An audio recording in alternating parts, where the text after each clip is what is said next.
This is Boone Cutler, and you're watching the Break It Down show. Say it one more time. This is Boone Cutler, and you're watching the Break It Down show. Oh, yes. Oh, yes. Look, so as we kind of gear up towards Veterans Day, I like to load more veterans into the program because we're those of us that aren't actively sworn in serving anymore, we're still serving. We take that oath seriously. Sure.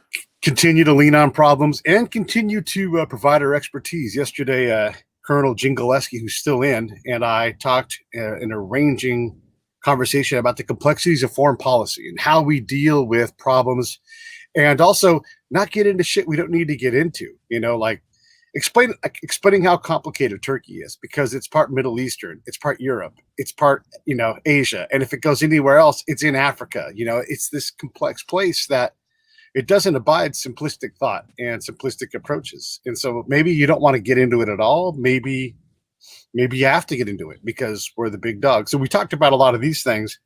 You approach this stuff from a completely different avenue, and something that I've done a lot of myself and advised on in combat zones from the psychological operations stuff. It must, speaking as a spy, I watch people do things and I'm like, you guys are all fucking with me. I see you doing things. You must go crazy watching everybody try to bamboozle everybody else. Oh, I mean, it's information overload all the time, and it's down to everybody's individual mindset. It's crazy. I mean, if people knew all that was being done, and I think they're starting to pick it up with shows like Social Dilemma that just came out. I think that's on Netflix. I think everybody should be watching that. But when you understand how they can target with the marketing through social media, how they can go to different websites to attract you, just to get you there, to drop a cookie on you. Once they drop that cookie on there, they start building your personality profile, and they can tell you. Remember, the media, or I'll put it this way: the government has never been about telling you the truth. They just have been about telling you what you'll believe. And so now they have this profile for exactly what you as an individual believe. Yesterday, I was watching the Black News Channel. It's actually called Black News Channel, BNC. And you could tell that there's messaging. You go to Fox. I mean, it's everywhere. And if you go on some of the websites that any of these places are putting out, you're going to get cookies. And once you get the cookie, it sends out all the information telling people exactly how to get to you up in here. Yeah. And that thing constantly learns, and it gets better at giving you more of what you think you need, and it doesn't take you to a good place as a norm. I mean, that Social Dilemma movie is great. That Tristan Harris, I mean, I've talked with that guy before, and he's right. We've got this design specifically like slot machines to hook us into media, and then just the open, not even spinning, the absolute fabrication of the truth that a lot of media outlets do. Absolute fabrication. The use of innuendo, the use of basically getting you in front of that message and just reinforcing things you already believe. I mean, it is right now, social media and the internet can absolutely appeal to every one of your deepest, darkest fears. It can appeal to your every fantasy. It can appeal to anything that you need for your own health or living or shopping.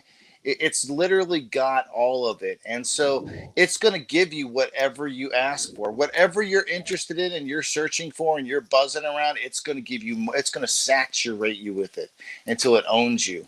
And that's where people are at right now. And they don't realize how bad it is or how important this is. But you are, I mean, forget a fingerprint, forget a thumbprint. We're talking about a complete psychological personality print that people can tap into at any time. Yesterday, maybe the day before, the New York Times continued to backtrack from its support of the 1619 project as we continue to say, hey, there's so many inaccuracies in this. Mm-hmm. So that now they couch it as, we're proud of the conversation that's been started from this monumental work. And it's no longer proud to support the facts, on this historical thing. It's like, it started a conversation that's important. I mean, look at that spin. Like if you already bought into what 1619 was selling, and I'm openly critical of it because look, we have history, we know these things, right? And so let's work on the actual problem. Let's not try to reconstitute what we think the problem was. You know, when you see the New York Times, this is the New York Times, the paper of record, slowly backtracking away from this problematic project that doesn't deal in the truth. Man, I can't trust the New York Times even. I can't trust the FBI because we know they lie to us. Wait, back up. We're talking about the same thing that we're talking about, because let's say, okay, the New York Times. You don't think people are targeting the writers of the New York Times? You don't think the New York Times writers, their journalists, their staff is just as affected by all this stuff we're talking about with micro targeting, micro messaging, dropping cookies? I mean, you can get them to do things. You can go on LinkedIn, find any writer on the New York Times, find people that are associated with them, find them on other social media spots, find out people who are close to them. You know, when I see somebody just all of a sudden pop up out of the blue and they become some sort of iconic figure, my first thing is, if it's a male, I say, who is his wife's best friend? Yeah. Who is his wife's best friend? Because this is how things are done. So all these things that are happening, even through the media, people remember, a useful idiot is an unwitting participant. It's the same thing. Yeah. And so to find unwitting participants and cultivate them from key positions, you're going to see stuff that looks crazy, because that is the thing that's drawing people with their fears, with their desires, with their fantasies. And it's 24/7. I mean, we are as close to, I mean, besides the pod, we're in the matrix. Yeah. Yeah. There's a lot of manipulation that goes on. Edward Snowden did this. You know, he proved that we were spying. I mean, this is the one thing that Americans are against. That's why we siloed, right? And the moment we de-silo, they start stealing away civil liberties. They start spying. And this sounds super conspiratorial, but it's a fact. It's a fact. Watch. I think it's the Good American. It's the guy that was at the NSA. I think that's the name of it. That blows your mind. Now, if you take that. See, it's turning it inside out. What he was talking about, how he can get all this metadata to understand what people would do and have, you know, this predictive profiling. Well, when you backwards engineer that, now you have psyop. Right. So that's what they've done. So if you watch, you know, the Social Dilemma, the Good American, there's a couple others out there, and this is all true. I mean, this is factual, true. It's not in the mainstream media because, quite honestly, they're part of it. We're in the matrix, man. Besides the pod and the thing sticking in the back of your head, you're in the matrix. One of the other things that's important to realize too is they used to have this site. I'm not sure if it exists anymore. It's called They Rule. And you could type in Joe Biden, for example, and it would show you like spiderweb, like who he's associated with in terms of friends, what boards he sits on, all that kind of stuff. And all of a sudden you put in like another name, totally different, not even adjacent, totally different politically and everything else. And you're like, bam, bam, bam. And then all these link analysis things start happening. You're like, well, shit, these guys are all in this together, all of it. And that's, again, it sounds super conspiratorial, but it's a reality, you know, like, so the person who masters human manipulation for Facebook is employable at any of these places, whether it's the NSA, you know, the Trump campaign, the Biden camp. They do not care. No. Where's the paycheck? Put another zero behind it and I'm there. Right. So these things, when you look at Facebook and you get mad, or Twitter or whatever it is, it's the same. I'm correct in thinking this, right? And then, like you said, then you get your agents together and you get your New York Times reporters, because you're not compromising their integrity. They're self-selecting into this role to be an agent of change for this change that this element wants to create. Am I getting any of this wrong? No, you're absolutely right. And you're going to get everything you're looking for. You're going to get everything your personality is screaming for. It's going to link you up with, I mean, go look at your social media. You've got people that are influencers, key communicators. And if you look at the people that are really paying attention to them, you could see how things meld together. You know, just in the different groups and within our own community. And you talk about how people are interlinked. Well, yeah, but that's also natural. Because if you look at, okay, the Biden connected all these people, well, they're in the same boat. They're all doing the same types of stuff. It's the same within our community. Look at the veteran influencers. We all know who each other is. We all, I mean, we can, Yeah. we're one phone call away from each other at any given time. It's not that difficult. So that continues to go on, but now it's supercharged because we hypnotize ourselves with this thing we call social media. When we look at how we receive certain things, I'm thinking back to what you were talking about on your social media during the Soleimani hit, and then Yeah. the subsequent actions. We were going to start World War III. Here comes World War III, and it's like, and I had to say, calm down, everybody. There's incoming coming. You and I both know this. Like, incoming coming. That ain't nothing. There's an alarm. Hopefully, we all go to wherever we can get to. Maybe you get injured, maybe you don't. But that's the cost of business. Something like that. But there are folks that genuinely don't remember the fact that there was no World War III. That Iran stopped pushing, stop abducting American boats, because we said, here's the cost of doing that now for you guys. Right. Why don't we remember these things? Why aren't we able to process them as a nation and say, yeah, Soleimani hunted you, me, because you were Sadr City, I've driven around just south of Sadr. I used to, when we weren't allowed to go into Sadr City anymore, we got as close as we could. I was one of those guys every night. And they would hang EFPs in trees, and they would try to kill us all the time. So I'm glad Soleimani's dead. How do we get so divided on someone so fucking evil? A guy that blew up someone's wedding for political purposes. How do we ever get to the point where we're like, yeah, this guy is a hero of some kind? Well, obviously, we're not all on the same team anymore. Yeah, I mean, it behooves certain agendas for people to not think Soleimani was a bad guy. It behooves certain, cui bono, who benefits. So, who benefits from somebody softening his image in America? Iran. Who is the agent of that benefit? Well, now you know who they work for. Right. See what I mean? So Yeah. we're not all on the same team anymore. And again, once everything goes geopolitical and we stop focusing on our own country, these are the things we get. These deals in the Ukraine and China, and I'm sure that's just we're just barely scratching the top of the surface. But I mean, it used to be that type of corruption between U.S. politicians and businesses in the U.S. As we go geopolitical, we go global.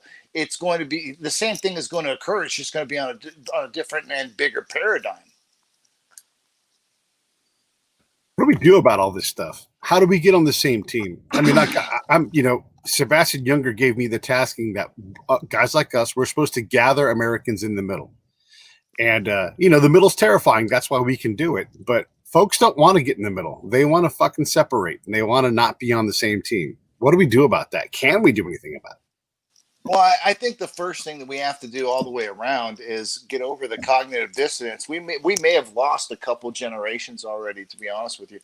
But if those that are in the know, who know how to educate, I'm not gonna completely spill the beans, but I am coming out with an educational series for specific age groups to talk about these types of things. So as kids get older, I mean, yeah, when we were growing up, well, you got told the birds and the bees when you were a certain age. You got told certain things when you're a certain age. Well, it's or don't go over near that house, or stay away from that neighborhood, or you had to learn your operational environment as you were growing up.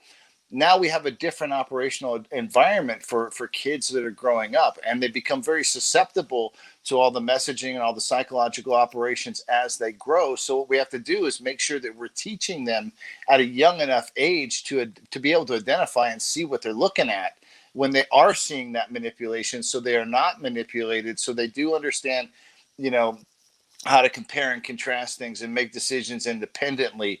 That really has to be a focus in our culture now. And again, we may have lost one or two generations, but if we can start maneuvering now and doing these tutorials, this teaching of younger people about how not to be manipulated, I think that's how we start dealing with the problem. All right, let's flip the glass around and turn it into a mirror, and let's look at ourselves. How do we know that the direction that we're going is wrong? Like, what makes us so resistant to having a society that is manipulated in one common direction? I mean, we use Sweden and Norway all the time, places that are ethnically homogenous. They go in one direction. It's like it's time to wear a mask. They all put the mask on. And in a lot of ways, our diversity really binds us up. It causes us a lot of distrust problems, right? So how do we become a hive mind? I mean, is this necessarily a bad thing? I don't think we necessarily do become a hive mind in the United States. I think as there's the door swings both ways before it comes to center. We had a period of time in our history where everything was taught from an elder down, and it was usually someone you knew or someone you paid, whether it's a teacher, a professor, an uncle, an aunt, a teacher. It was always in that format. Now, so you would get wisdom when you would get knowledge because you were learning knowledge from someone who had wisdom. Well, now if you go on the internet, you can find the answer to any question on the planet, but you can't get any wisdom because you're not talking to a person. So we have people out here. So let me reframe this. For up until now, we've been able to have wisdom and we've been able to have information melded together, but it was always from one perspective. Now, what's changed is we can get information from multiple perspectives without a whole lot of wisdom. So there's a lot of sorting out that has to be done. So now we've had one extreme to the other. With the doors swung one way, the door is now going the other. And at some point in time, we'll meet in the middle. And I think it starts with teaching people about the messaging and what they're seeing and how they're seeing it, how they're affected by it. No different. I mean, it's psychological nutrition that you're consuming every time you're looking at a screen. Do you want candy or do you want something that's going to be helpful to you? So once we understand that now that people have all this information from all these different perspectives, not all of it is healthy. They need to pick through it. Then we come back to a center and we'll have some wisdom, but it'll be wisdom with more information. So I think we're getting to the right place. I don't think we should necessarily fight change, but we should definitely be aware that if we're not making our own decisions, we can't get to that hive mind based in logic. Right now, we have hive minds in our country that are everything is emotional. Everything is based on what buttons can be pushed. And when you're in that state, you're just being controlled. Yeah. Protect your mind, control your emotions. If you're not controlling your emotions, you're definitely not protecting your mind. If that makes any sense. No, that makes sense. I mean, we're talking, in society and here on the show about the Black Lives Matter movement and social justice, and not from a point of rejection, but we've had artists on, we've had a variety of people who talk from a variety of points of view on this problem because no one person has the answer. It turns out. But one of the things that I have discovered is that if you actually care, if Black lives actually matter to you, then you should have an understanding of the problem. You can't just stop at emotion, as you're suggested, because when you start to bring race into a logical problem, it rots the logic out, because there's no room for anything else. If I was to say, Boone, you're a racist, what do you now say to that? You go, no, I'm not. And they're like, it doesn't matter. It's over. Conversation's over because the emotion and the race took over. So you don't get to even have a rigorous conversation to develop some wisdom, right? I mean, I'm desperate to develop wisdom, right? I'm middle-aged. This is the time for me to take my experience and synthesize it into some kind of good counsel for people and to continue to expand that. And the show, and you have a show, you gather so much knowledge. How do you process that into cogent thoughts that are filled with wisdom? But I don't know that people are prepared to work that hard to get wisdom as a norm. And I think that's always been true, but how does one gather wisdom, Boone? How does one get away from, you say protect, avoid emotion, protect the mind, but how does one actually do that? How does one gather wisdom? Well, first, I think it's typically from an elder that can understand your situation and the nuances of your situation. That's the problem with seeking information. When people need wisdom, they're getting information from the internet. So they don't have someone that's older than them who understands them, who's a family, who understands the nuances of their personality, their circumstances, their situation. That's where you get wisdom from.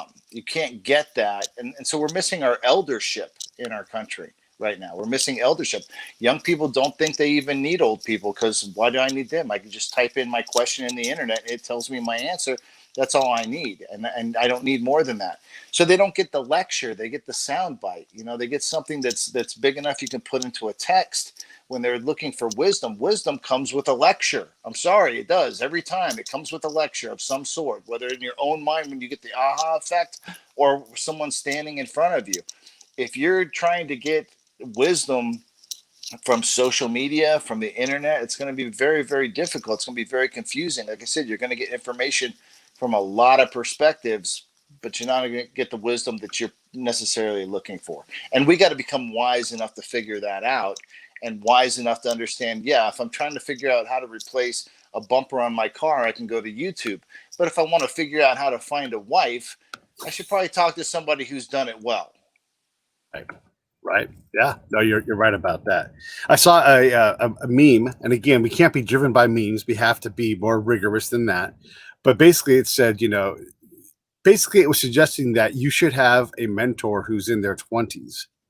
And, what do we think about that? It's like, well, okay, maybe in a very specific siloed area that you're trying to improve upon, maybe, like, hey, I'd like to learn coding so I can unlock the power of the computer and everything. But in terms of life, I can't take that concept seriously. Like, you've not had anybody you love die, or if it was an elder person. You've not had your best friend come and have to live on your couch because their life was exploded by life.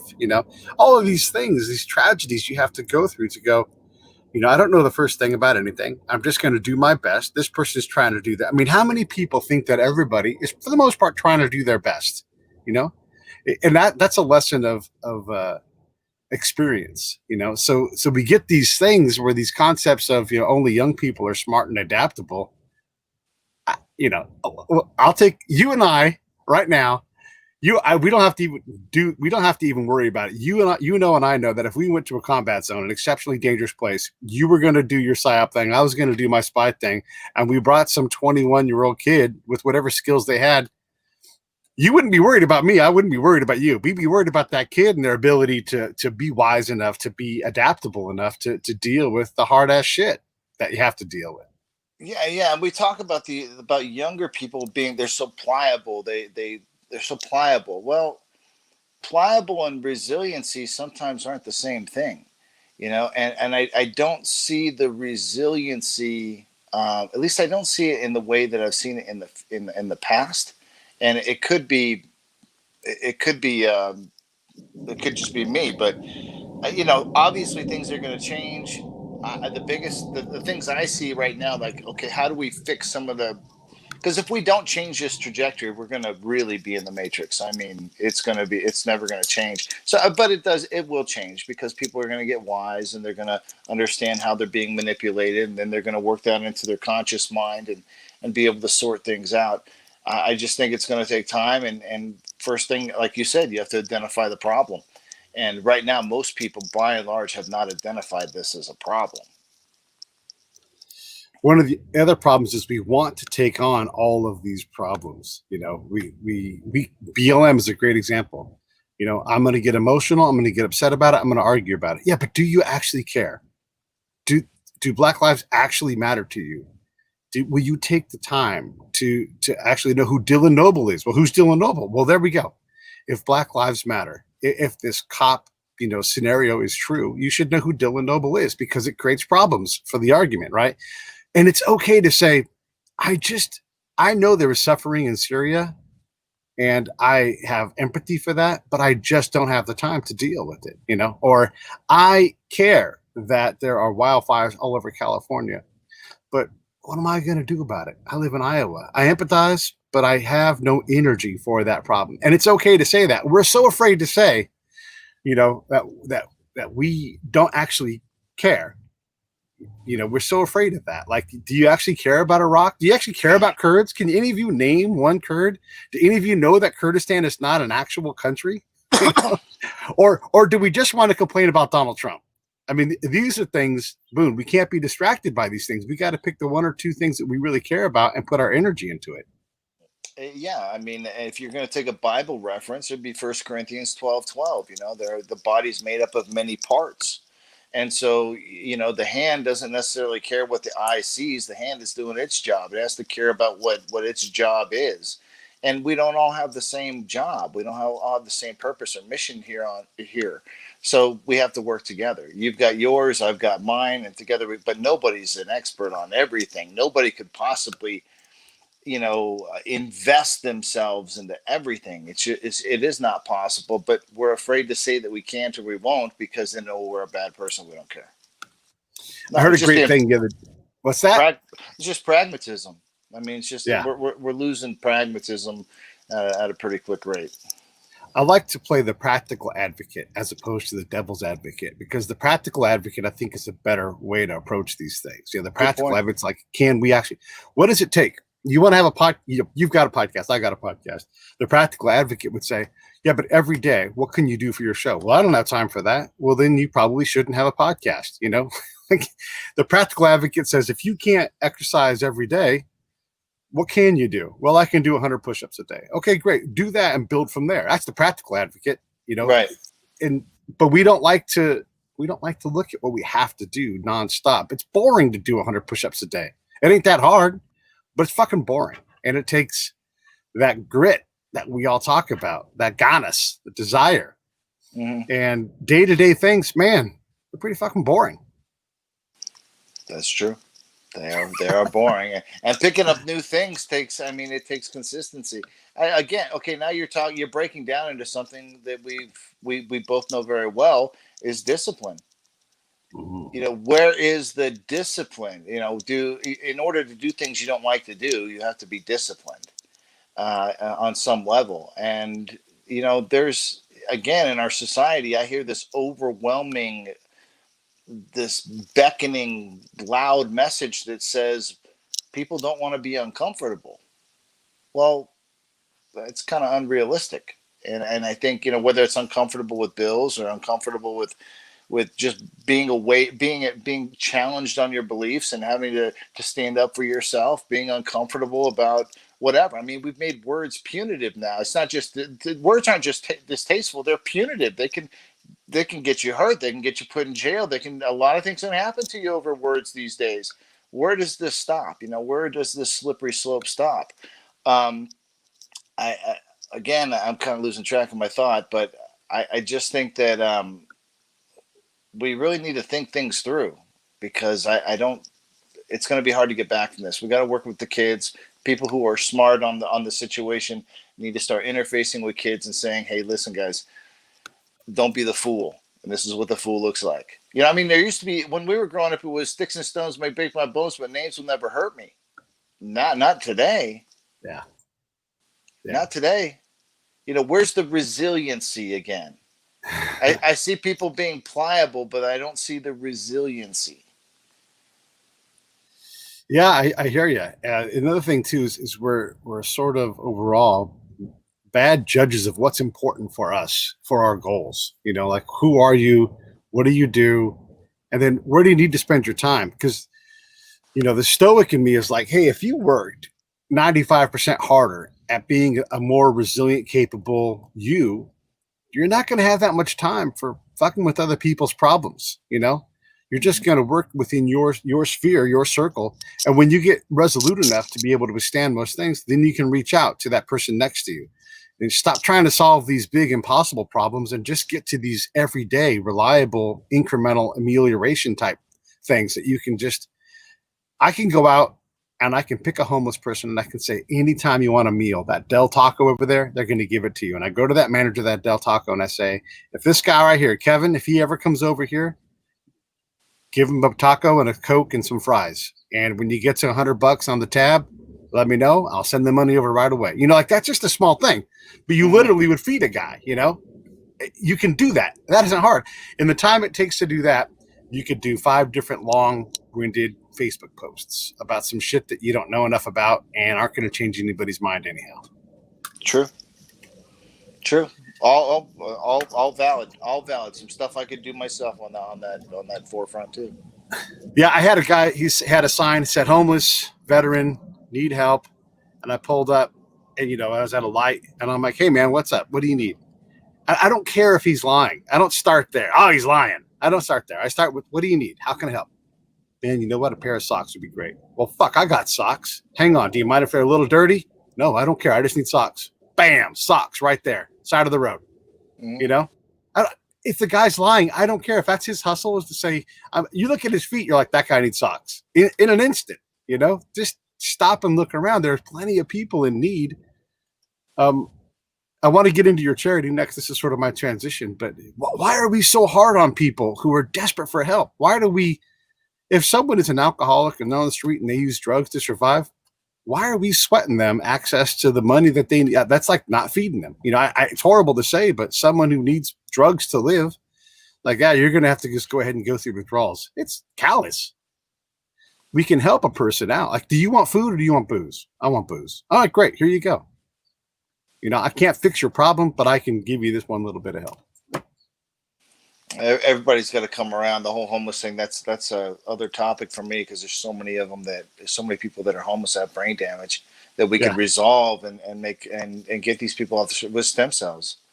I mean, that's 80% have brain damage, and with stem cells and with maybe norepinephrine, human growth hormone, activating the pituitary, does a lot of things for the brain. It's helped me a lot. I think that we can solve that problem rather than just kind of dealing with it on a day-to-day basis. So that's kind of I know I segued out of where you were talking, but I had to take that opportunity. No, but it's where we're going. I mean, the TBI thing. The more we learn about TBI, the more we realize it's everywhere. That concussive blast that didn't have a physical thing hit your body, had a physical thing that hit your brain. And how many of those things can guys like us withstand before all of a sudden you've got this invisible wound? You're like, why won't my emotions work normal anymore? Why do I get angry and frustrated at the dumbest things where I look back and I'm like, why in the hell? I can withstand so much damage. You hit me in the right emotional button in my brain, I'm going to lose my mind. Yeah, I also, with the TBI stuff, being able to learn new things is not is more than a little difficult. So, just getting through. And what do you do when you get out of the military? You have to learn to be a civilian. What is difficult when you have TBI? Learning new things. So, I mean, all these things intersect at some point, and we have to deal with the root issue. If you have the desire but you don't have the capability, okay, what can I do to give you the capability to help you have the capability so you can put your desire to work? And right now we've had, and we will have, and we have had, a lot of war fighters who were dealing with brain damage, and people were treating it like it was like they were psych issues. Right. And I don't. I mean, it's almost cruel in my mind, to use psych meds on someone that has brain damage. It's not going to go well. It's not going to work out. So you're not going to get the desired effect. So, we have to be looking at things like, okay, what do we do to help the brain, rather than just trying to mitigate the emotions with drugs? We had Dr. Cabran Chopik on. He's a brain recovery expert. And he was saying, you have to realize, if you took the brain out of the skull and put it on a table, it's, in a few minutes, it's the consistency of butter. It is so delicate. Mm-hmm. You put it back in the brain, it's protected, but it's easy to damage it. And things like sugar consumption. I mean, we don't know how that sugar, basically we shouldn't have any sugar at all. No, sugar's all bad for the brain. Yeah, sugar's all bad for the brain, the rest of the body too. But we look at all of these things, all of these ways we harm the brain. It's no wonder that someone struggles, because you're running on, 20 octane fuel, with spikes in it. Literally, sugar has spikes. It tears shit apart. These things are dramatic in their terms of how we deal with day-to-day life. If you've got a TBI, or how many times does TBI go undiagnosed? A lot. Yeah. And then we're getting better at this. And this I'll give to Donald Trump. He's done a good job in making the VA more open to improving. I mean, the VA that I go to is a lot better than it was during the last administration. And that's not a knock on President Obama. This shit's hard, and I'm sure the VA will slide back into not as good. And I'm not saying the VA is perfect, far from it. But one of the things I bring up with my therapist is like, what about weed? What about mushrooms? What about these things that we're seeing? She's like, yeah, we're doing more and more trials in this stuff. Maybe you can get into a clinical trial, get some relief, get some benefit there. So there is progress, but goddamn, it is slow, man. I mean, thank God we're not the Vietnam era. Those guys really had to suffer. They wouldn't even believe them. Tell me about it. Yeah, I put all that information in this book here. It's FPL. Half the profits go back to Task Force Dagger, the Task Force Dagger Foundation.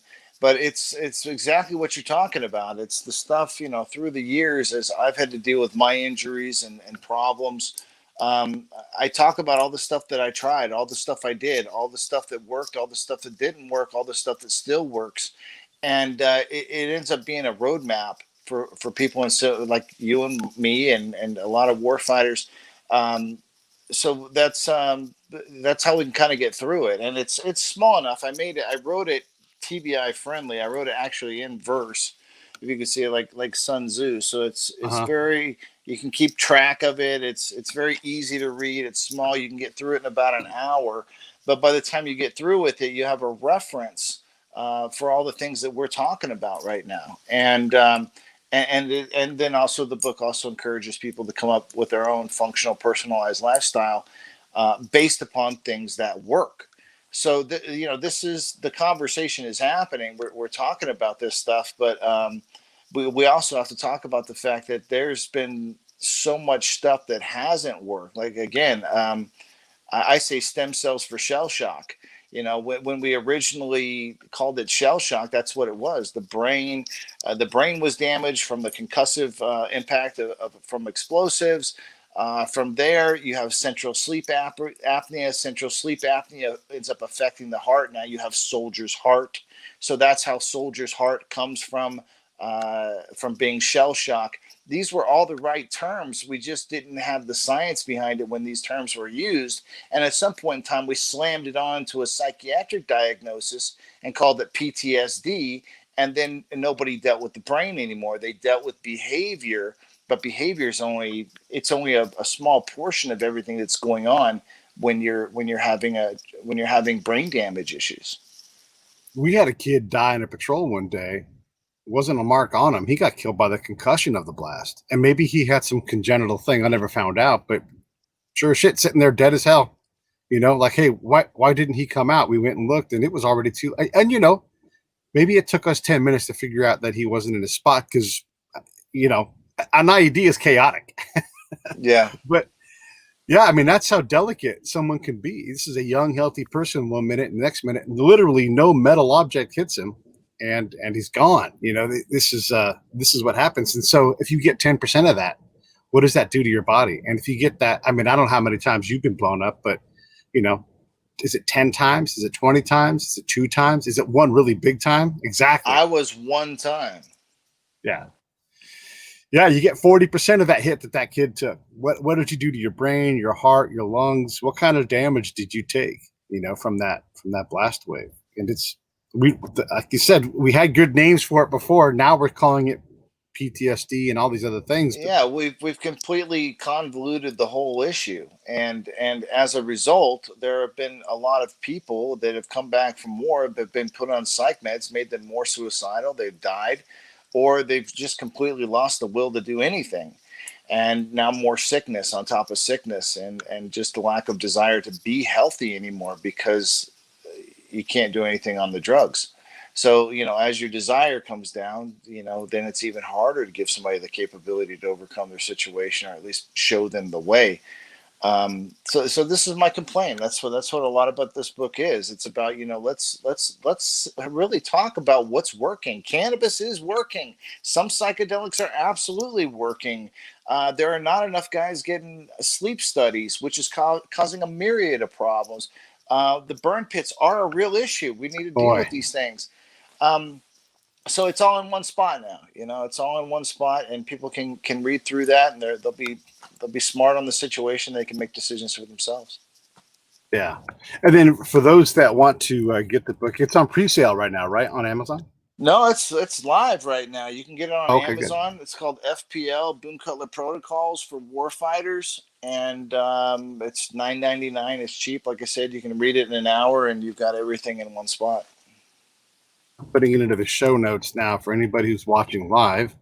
You can get that at bam right there, Boone Cutler, or you can go to Amazon. Let me get the Amazon link here for you. No, you can't. You can't get it from my book Oh, from my website. Just go to Amazon.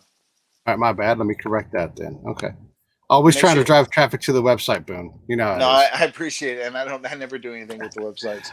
There is the Amazon link. So if you're a service member or you know someone in your life who's a service member, maybe they're acting a little kooky. Here's the thing: if you could see TBI or PTSD on someone's arm, you would treat them completely differently than we treat regular people. It's not an easy thing to see. It doesn't always hurt. I walk out of my house some days and I literally want to kill myself. And then I walk back in the house. I do my little exercise to get my brain in a different orientation, and I walk back out of the house out of another door. Like but if you saw that on my arm, you'd say, "God damn, Pete, go back in the house and wash that thing off. It's horrible. That must hurt like hell." And it does. It sucks, but we don't see it, and so we treat people differently. And like you said, we call it different things. We're not sure how to deal with it. So get FPL for someone in your life, including yourself, and you know that Boone's done this journey, so it'll be good work. Yeah, do me a favor. Throw an E at the end of my name there, and then Oh, they'll have the sorry, correct man. spelling. It's okay. It Yeah, happens all the time. look at But there. I'm doing this stuff live. you're your own I producer. yeah, yeah, and I blame some of this stuff on getting blown up. Like I struggle to see mistakes. It's my excuse, but I'm not sure it's an No, excuse. I get the same thing, and then It's frustration happens, and yeah, it's plain as day when I come back and look at it. I'm like, how the hell did I do that? But anyhow, that aside, FPL, it sounds like a good resource. I'll be getting a copy of it. And if you need a copy, let me know. I'll always give you my copy and I'll buy another one from Boone. And like you said, the revenue from this, at least some of it goes to charity. And that's a good thing. Which charity are you sending it to? Dagger what? yeah, it's Task Force Dagger Foundation. Great group of guys, do uh, a lot of stuff on the health side. I work with Jeff Dardia. He's the co-author on the book, and he runs Task Force Dagger, their Special Operation Forces health initiatives. So they're looking for different ways for warfighters to be treated for problems like heavy metal toxicity, which is never even acknowledged most of the Mm-hmm. time. So it's a big deal. It's a good thing. So we want to put money towards them so they can keep doing finding the information, getting the information, and putting protocols together to help people get healthy again. I saw a picture of you getting a hunk of money from the VA. Is that the VA or is it what was it that you were doing? Is the VA that you guys got for Money, I didn't Spartan? get any. I didn't get any money, but Oh, all no. right, What some we kind of backing then, like from Spartan Pledge or something. What was that deal Yeah, there? yeah, we became official partners That's what it was. with the VA for regarding suicide prevention. So the Spartan Pledge, and specifically Soldier Hard, the Spartan Pledge being used through Gallant Few, is now in partnership with the VA to work with them regarding suicide prevention. Man, how that. This is one of the things that folks don't know. Obviously Scott and I do Save the Brave, same kind of mission, different approach, and all that. There's plenty of room for all this, but I'm really sick of getting that call or seeing that post from a friend of mine whose friend has killed themselves. It's just during this pandemic, it's like we forget that there are other people suffering right now, every day, day to day, and the pandemic only exacerbates it. So first off, thanks for working on it, man. What makes you positive about our combined approaches across the veteran spectrum for suicide? And that also realize that suicide's going up in society in general, among different ethnicities. So talk a little bit about the goal, the mission, and the progress.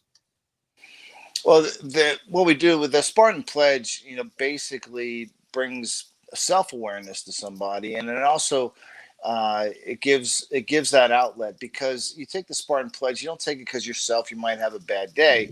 That's not why you take the Spartan Pledge. You take your Spartan Pledge because you care about somebody else. You have somebody close to you that at some point in time they may need to reach out for themselves, and so you're saying ahead of time, hey, if this happens, I'm the guy you call. I'm the person. So when you get into that histrionic state of mind, you really can't wrap your head around anything other than what's negative. It becomes a battle drill. The Spartan Pledge is a battle drill. It's what to do when you don't know what to do. And you've already made the agreement with somebody else. So when you get in that state of mind, you just pick up the phone. And usually, as soon as the call goes through, the histrionic thinking stops. It deviates, it diminishes, it dissolves. And so that's why this is so important. And the other part of the Spartan Pledge is to maintain a mission. Because if you don't have a purpose in your life, that's one reason I think the suicide rate is really going up right now across the board, is because people don't have a sense of mission. They're in their houses, they're looking at their phone, they only see people through Zoom. It doesn't really feel like you can accomplish much if you're always stuck behind four walls.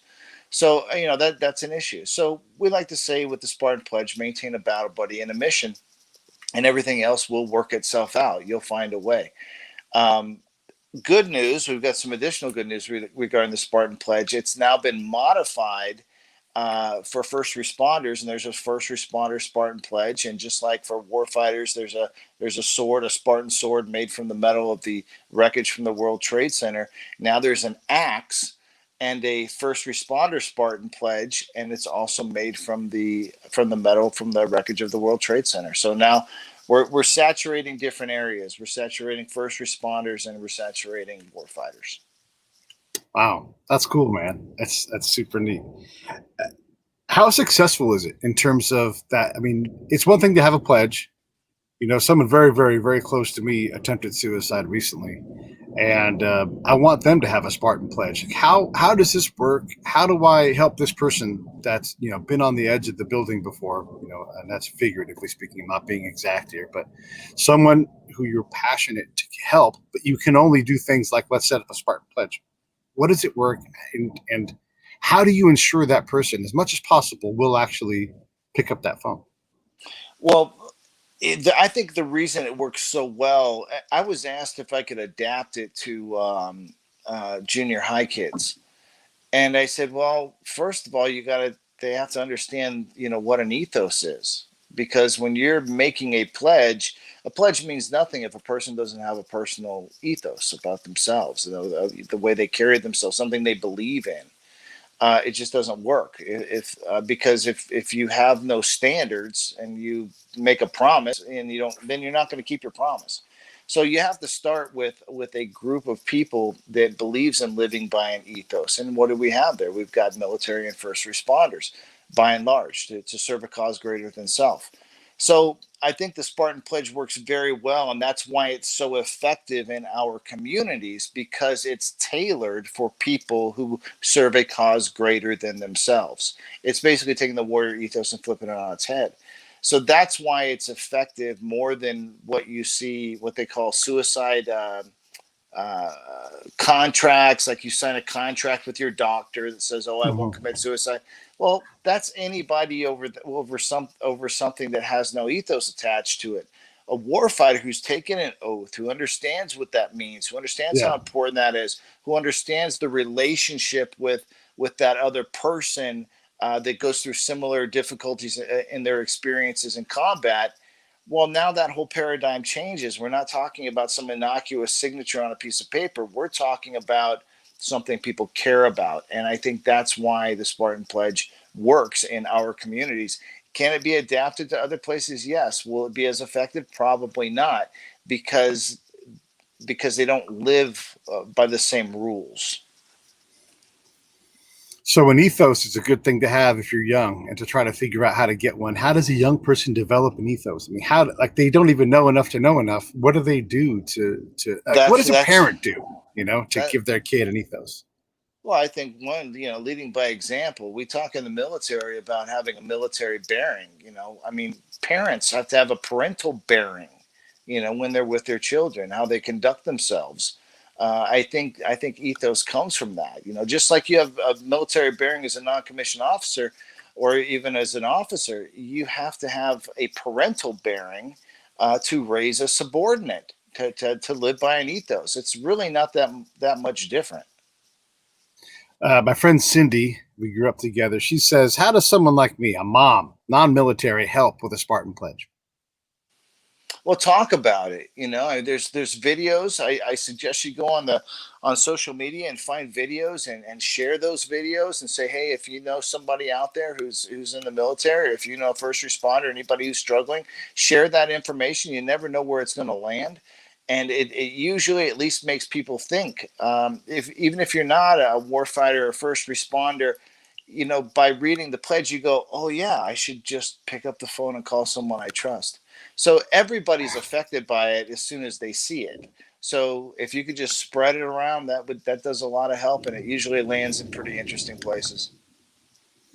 I'm going to put a link here to a Spartan pledge. You may recognize the subject, and it looks a lot like Boone. So I'm going to put that up here on the show notes. One of the things that we have is sort of code, backdoor code, at least for us Army folks. I can look at you and I say, Boone, how you doing? And you go, yeah, I'm all right. I'm just driving on or whatever. And I'll say, hey, integrity check. Like, what's going on? And I Yeah. can say those two words, and it's time to cut through the bullshit, cut through the ego. It actually makes me tear up a little bit, and be honest and say, and whatever it is, whether it's like, who did this, and if you check someone's integrity, it's on that person to have the backbone to say, this is on me, or this is my honest, this is where I'm being honest. And that doesn't really exist necessarily in the civilian world, where you feel, I mean, literally, like my eyes well up when I think about how important it is to check on someone, or to just get to the truth of something fast. Yeah, I think it used to be, if you swore on a Bible, I mean, Yeah. that's akin to, integrity checking someone. When you integrity check somebody, you're saying, hey, would you basically be willing to bet the whole farm? I mean, Yeah. to bet everything I believe in you on this one thing. uh, and I think it's important. I don't think we have that. Again, we don't have this eldership in our culture anymore, where an older person would tell a younger person why it's important to tell the truth and how it will affect their lives over the time. We're getting information without wisdom, so we have to again go back and teach young people why it's important to seek wisdom. Hey, we've been going at this for about an hour. I wanted to give you a chance to spin the mic around and ask me a couple of questions. You've been busy. I've been busy. What do you want to ask me? Are those birds I hear in the background? I am in a tent in my backyard. It's the studio, and there is a small engine airplane flying overhead, and there are for Oh, sure birds. okay, Yes. okay, okay. My bad. I got it. No, I was going to ask you. You've been working out. You've been talking about fitness. I saw some posts not long ago about that stuff. How's that working out for you? How are you feeling? It's good. I've been battling a little bit lately, to be honest, a little depression, that kind of thing, kind of letting the world overwhelm me. And so I've not been to the pool, even though I know the minute I get out of the pool, I feel like $1,000,000. I've been Hmm. battling getting through that first bubble to get into the pool, so um, it's great when I do it. And you'll appreciate this. I swim with flippers on and a snorkel because that's what my body allows me to do for a long time.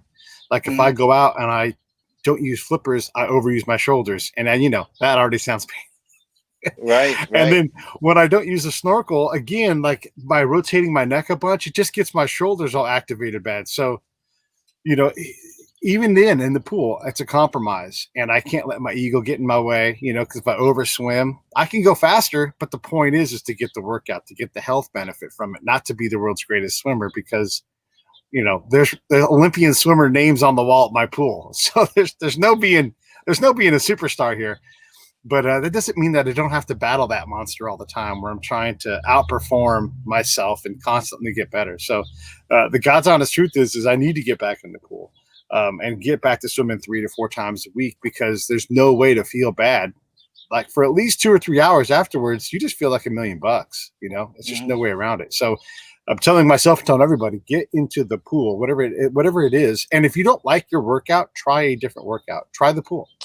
You know. It's interesting. You're talking about something we talk about in FPL, which is when you get out of the military, adapt your exercise to something that you can do that is sustainable for a long period of time. you're probably not going to have to go run 5 miles or ruck 20 miles, like you did in the military. And it's probably not a good idea, but you might want to take up or consider yoga or swimming or rock climbing or activities that you can keep yourself busy consistently. So there is an element when you get out of the military. This is my question to you. How hard is it to get yourself? How hard has it been to get yourself out of military PT mindset, which as you get older and the injuries come back to haunt you and stuff, really isn't as possible as people think? Yeah. And in my era of the military, it was push-ups, sit-ups, 2 mile run. So that was a form of physical fitness, but I never found it to be all that challenging. I was a max PT guy most of the time I was in the military.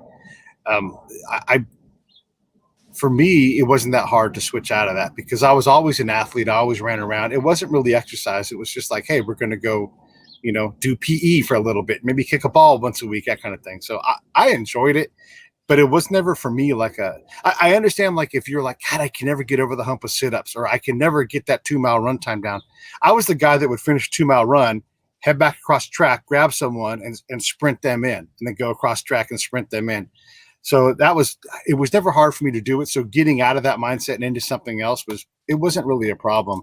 But I will say this about swimming, and I'll advocate for it. Not only is it a fantastic overall workout, you also develop, capacity to survive in the water. I mean, the more you're in the water, the better you are at dealing with it. But it's also a meditation. You don't have to count laps. You don't have to worry about form all the time. You really can just let your mind just scribble on the page and just let it go where it goes, and then get out of the pool 45 minutes later and you're done. So you've meditated, you've exercised, like you've dealt with mind, body, and spirit all on the same time. Very much like yoga. Yeah. Yeah. Good deal, man. I need to do some swimming. I try and, I got this one shoulder that gives me a lot of trouble. But Yeah. I like lifting weights. I like to lift weights. I like to go on long walks. The running, I think that's kind of over for me. I tried to start that again about a year ago, and my knee, it's not going to work. Yeah. Yeah, I'm with you. Maybe when I get new hips, I'll try running again. Maybe when I get some new knees. I'm sitting on 7 knee surgeries, and it's come back to haunt me. Well, I should be up near your way. Let's go grab some time in the pool, and then we can work on a stroke that'll work for your shoulder. Sometimes doing the stroke just less aggressively is all you need to do. And I'm telling you, throw some flippers on, your arms you can really focus on just making one motion with your arm, and find that track where your arm is in the best shape. Because at some point we got to work that arm into where that discomfort zone is and work in that space to get it stronger in that space. Yeah. PT is never like the comfortable, like, arm up down. This doesn't hurt at all. They're like, now move it to the left. They're like, that hurts. Yep, that's true. All right, man. Well, listen, I love checking in with you. I really do want to hook up with you next time I'm up there by you. Anything else besides FPL, besides Spartan Pledge? What else do we need to know about Boone? What else? Get ready next month. We're going to be making a big announcement on the new show. I've also got, besides FPL, over the next 2 months, I've got 2 new books coming out. One's called Call Sign Voodoo. The other one is called Psyoper. I think Psyoper is probably the one that I think people are going to enjoy the most, because I'm telling both sides of what happened in Iraq from firsthand knowledge. I love it. All right, man. Well, listen, I'm going to turn this thing off. Stand by.